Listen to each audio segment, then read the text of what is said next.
Hello mga bata! Back to school! Ready na ba kayo para sa ating pasukan ngayong August 24, 2020? Yes, hindi pa pwedeng papasok ang mga bata dahil meron pa rin tayong nararanasang global pandemic. Ito ang coronavirus. Upang maiwasan natin ang coronavirus, ito ang ating dapat gawin. Mga dapat gawin para maiwasan ang COVID-19. Maghugas ng kamay bago hawakan ang mukha o ang ating katawan. Magsuot ng face mask para hindi mahawaan o makakuha ng coronavirus. At ito ang ating laging tandaan, panatilihin ang 1.5 meter na social distancing. Again, huwag kalimutan ang social distancing at pagsuot ng face mask. Ang ating asignatura ngayon ay Mathematics 2. Ang ating paksa ay Counting and Telling the Value of a Set of Coins through 100 and Peso. Ang reference natin ay nakuha natin mula sa Most Essential Learning Competency Skills, Counts the Value of a Set of Bills or a Set of Coins through 100 Pesos. Okay, hello watchmates! Hello mga bata! Kung meron kayong mga kasama ngayon na nanonood, huwag kalimutan na ihanda ang inyong lapis at papel o di kaya ballpen at notebook. Ready na? Let's start! Kilalanin ninyo si Pedro. Siya ay isang grade 2 na mag-aaral. Inaalala niya ang nagdaang paksa kahapon. Isinaisip niya kung paano ang tamang pagsulat at pagbasa sa halaga ng bawat pera, lalo na ang insaktong paggamit ng mga simbolong peso at sintimo. Naalala ni Pedro na ginagamit ang simbolong sintimo kapag hindi umabot ang pera natin sa 1 piso. Katulad na lamang ng perang 5 centimos, 10 centimos, at 25 centimos. Hindi lang yan. Naalala ni Pedro kung paano ang tamang pagsulat sa halaga ng pera at ang pagbasa nito. Katulad ng 5 centimos. Ang pagsulat nito ay numerong 5 at simbolong sintimo. Ang pagbasa nito, 5 centimos. Pangalawa, 10 centimos. Ang pagsulat nito, numerong 10 at simbolong centimos. Ang pagbasa nito, 10 centimos. Pangatlo, ang perang 25 centimos. Ang pagsulat nito, numerong 25 at simbolong centimos. Ang pagbasa nito, 25 centimos. Naku, hindi lang yan. Naalala rin ni Pedro kung paano gamitin ang simbolong peso. Ginagamit ito sa mga perang mas malaki sa centimos, katulad ng piso, 5, 10, 20, 50, at 100. Pwede rin yung 500 at yung 1,000. Naalala rin ni Pedro kung paano ang tamang pagsulat sa halaga ng pera gamit ang simbolong peso, katulad na lamang ng piso. Ang pagsulat nito ay nakauna ang simbolong peso at numerong 1. Ang pagbasa nito, peso. Kung ang pera mo naman ay 5 piso, ang pagsulat nito ay simbolong peso at numerong 5. Ang pagbasa nito, 5 peso. Kung ang iyong pera naman ay 10 piso, ang tamang pagsulat sa halaga nito ay simbolong peso at numerong 10. Ang pagbasa nito, 10 piso. Kung ang pera naman ay 20 pesos, Ang pagsulat sa halaga nito ay simbolong peso, numerong 20, at ang pagbasa nito, 20 pesos. Kung ang iyong pera naman ay 50, ang tamang pagsulat sa halaga nito ay simbolong peso, numerong 50, at ang tamang pagsulat dapat nakauna yung simbolong piso. Ang pagbasa nito, 50 pesos. Panghuli ay ang perang 100. Ang pagsulat sa halaga sa pera na ito ay nakauna ang simbolong peso, numerong 100, at ang pagbasa nito ay 100 piso. Iyan ang mga naalala ni Pedro. Kaya kung ikaw, alalahanin mo rin kung ano yung mga naalala ni Pedro dahil meron tayong pasulit na sasagutin. Ready na?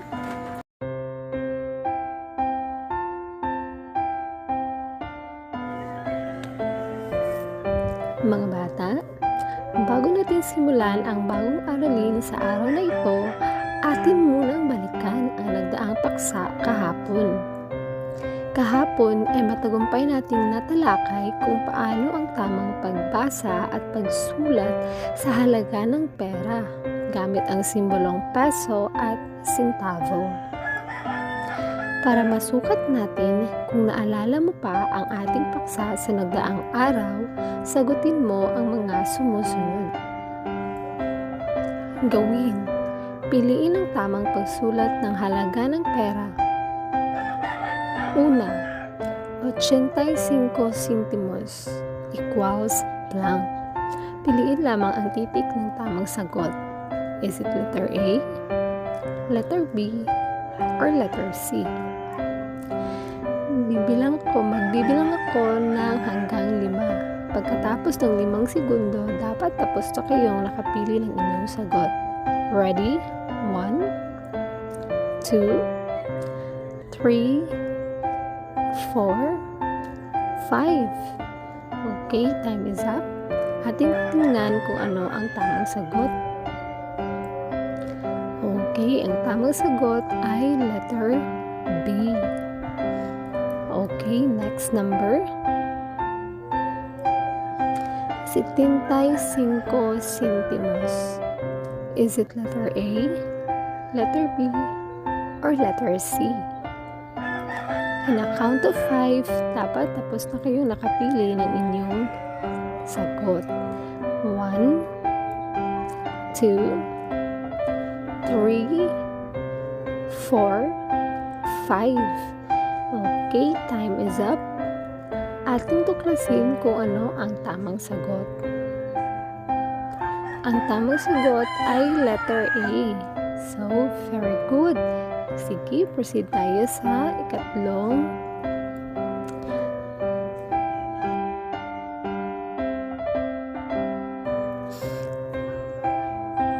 Ang ikatlong halaga ay 3 pesos equals blank. Paano kaya natin isulat ang tamang halaga ng pera na ito? Is it letter A, letter B, or letter C? In a count of 5, dapat tapos na kayong nakapili ng inyong sagot. 1, 2, 3, 4, 5. Okay, time is up. Ating tuklasin kung ano ang tamang sagot. Okay, ang tamang sagot ay letter B. Okay, proceed tayo sa number 4. Ang ika-4 na tanong ay 9 pesos equals blank. Paano kaya natin ito isulat? Gamit ang tamang simbolo. Is it letter A, letter B, or letter C? Okay, in a count of 5, dapat tapos na kayo makapili ng inyong sagot. Ready? 1, 2, 3, 4, 5. Okay, time is up. Ating tingnan kung ano ang tamang sagot. 1, 2, 3. Okay. Ang tamang sagot ay letter B. Okay, ito. Last number. Number 5. 150 sentimos equals blank. Paano kaya natin ito isulat? Kasi meron siyang 100 at meron din siyang 50 sentimos. Paano kaya natin ito isulat?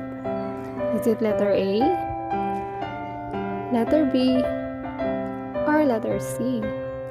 Dahil medyo mahirap ito, bibigyan ko kayo ng 10 segundo para sagutin ito. So, magbibilang ako hanggang 10. Ready? 1, 2, 3, 4, 5, 6, 7, 8, 9, 10. Okay, time is up. Ano kaya ang tamang sagot? Is it A, B, or C? Sige, tuklasin natin. Okay, ang tamang sagot ay letter A. Bakit kaya ang tamang sagot ay letter A? Okay, ating alamin kung ano ang dahilan. Ang tamang sagot ay letter A, 100.50.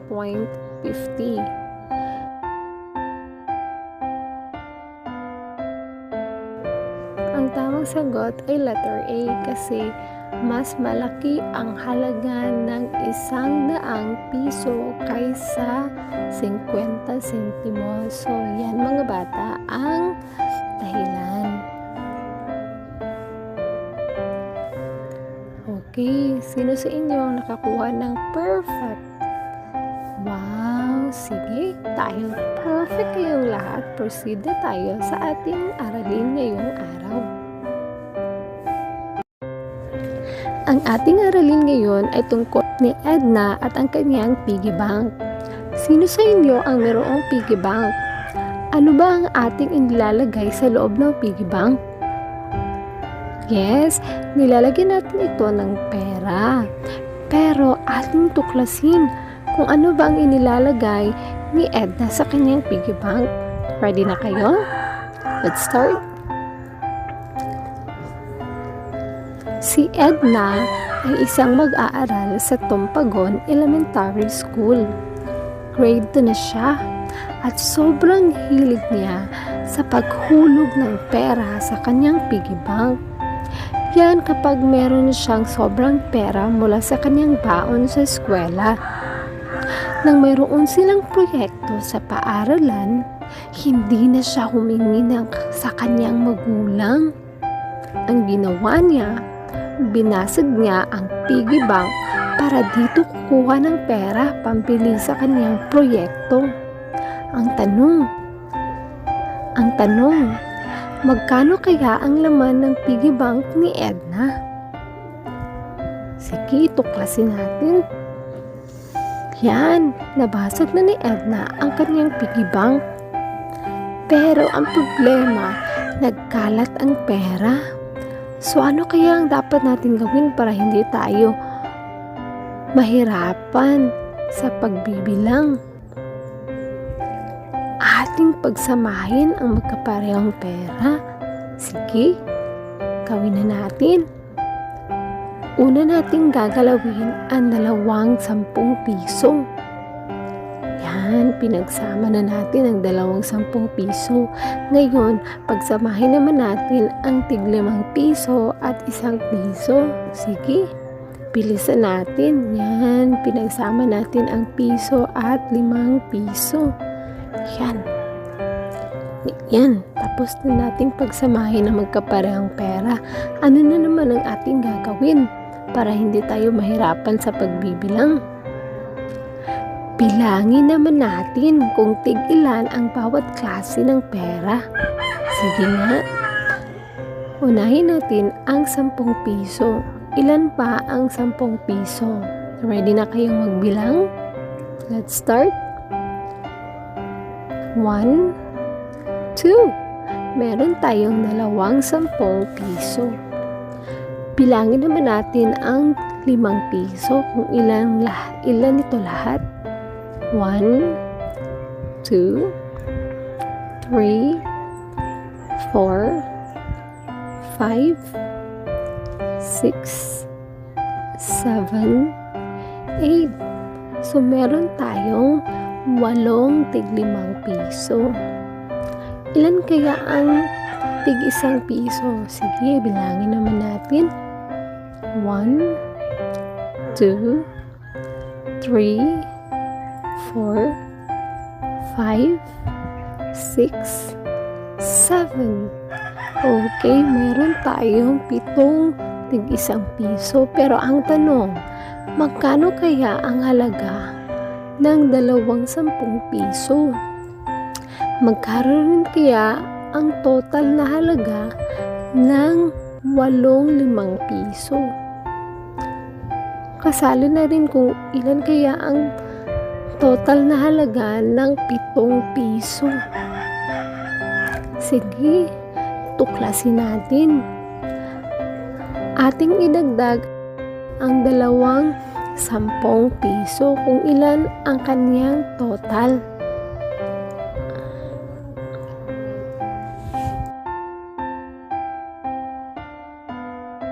Dahil dalawa itong 10 piso, dalawa rin ang ating isulat. Yan, meron na tayong 10 piso. Ngayon, ang 10 piso, dadagdagan natin ng 10 piso, ilan kaya ang total kung meron tayong 10 piso? Very good. Yes, meron tayong 20 peso. So, meron tayong 20 pesos. Yan, tama. Ang halaga ng 10 piso ay 20 pesos. Ngayon, natapos na natin tuklasin kung magkano ang halaga ng 10 piso. Tuklasin naman natin kung magkano ang halaga ng 8 tig-5 piso. So, ang gagawin natin, ipagsama natin ang unang 5 piso sa ikalawang 5 piso. So, ang 5 piso, dadagdagan ng 5 piso, magkano ba? Yes, 10 piso.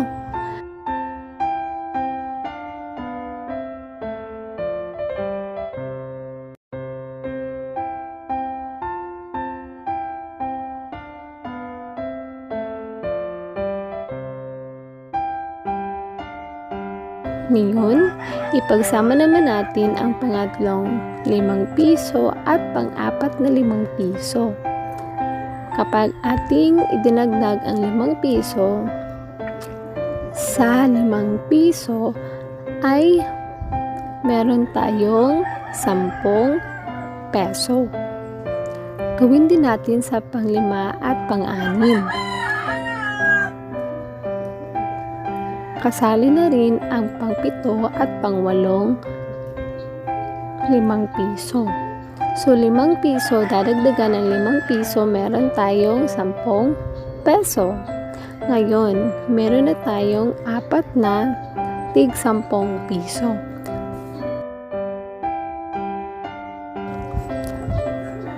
Paano kaya natin idadagdag ito? So, count tayo ng by 10. So, 10 plus 10, meron tayong 20. Dadagdagan natin ng 10, magiging 30. Dadagdagan natin ng 10, magiging 40.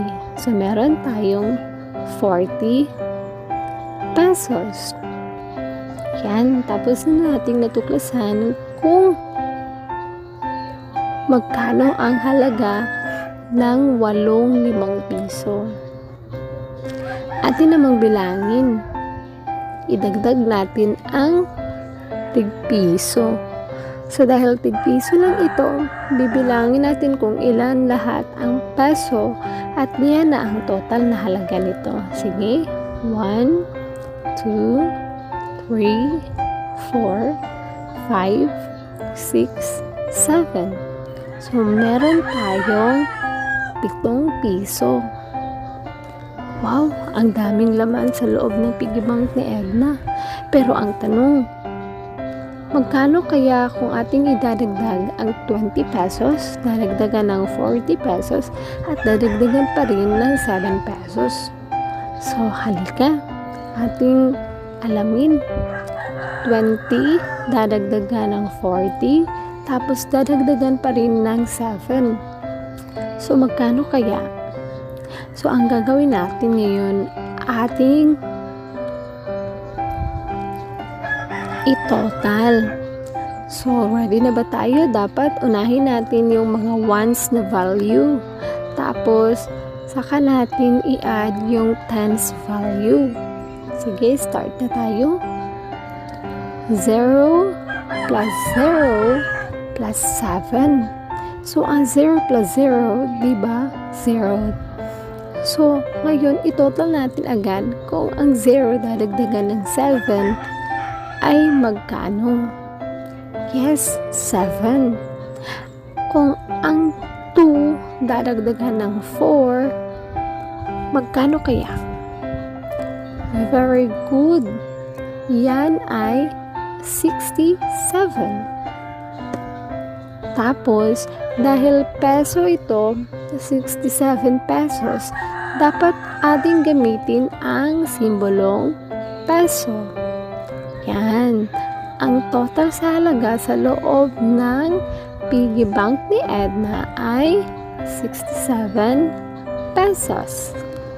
Okay. Sige. Dapat inyong unawain ng mabuti kung paano natin nakuha ang 67 pesos. Dahil meron kayong pasulit na sasagutin